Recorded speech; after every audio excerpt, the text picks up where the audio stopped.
Sixth தமிழில் வளர்த்தமிழ்ங்கிற டாப்பிக்லேருந்து இப்போ பார்க்கலாம். முத்தமிழ்ங்கிறது வந்து மூன்று தமிழை குறிக்கும். அது என்னென்னா இயல்தமிழ், இசைத்தமிழ், நாடகத்தமிழ். இயல்தமிழ்னா எண்ணத்தை வெளிப்படுத்தும், இசைத்தமிழ்ங்கிறது உள்ளத்தை மகிழ்விக்கும், நாடகத்தமிழ்ங்கிறது உணர்வில் கலந்து வாழ்வின் நிறை குறைகளை சுட்டி காட்டும். இது 2 பாருங்க. கவிதை வடிவங்கள் அப்படின்னா என்னென்ன இருக்குன்னா செய்யுள், கவிதை, புதுக்கவிதை, துளிப்பா.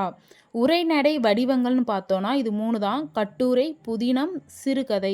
சிக்ஸ்த்து தமிழில் புக் பேக் பார்க்கலாம். சரியான விடையை எழுதுக. தொன்மை என்னும் சொல்லின் பொருள்.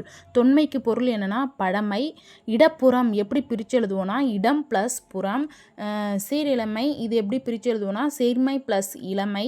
சிலம்பு ப்ளஸ் அதிகாரம் எப்படி சேர்த்து எழுதுவோன்னா சிலப்பதிகாரம். கணினி ப்ளஸ் தமிழ் இது எப்படி சேர்த்து எழுதுவோன்னா கணினி தமிழ். அடுத்தது பாருங்கள். தமிழ்மொழி போல் இனிதாவது எங்கும் காணும் என்று பாடியவர் யார்னா பாரதியார். மா என்னும் சொல்லின் பொருள் விலங்கு. அந்த 4 ஆப்ஷனில் கரெக்டாக இருந்தது பார்த்திங்கன்னா விலங்கு மட்டும்தான்.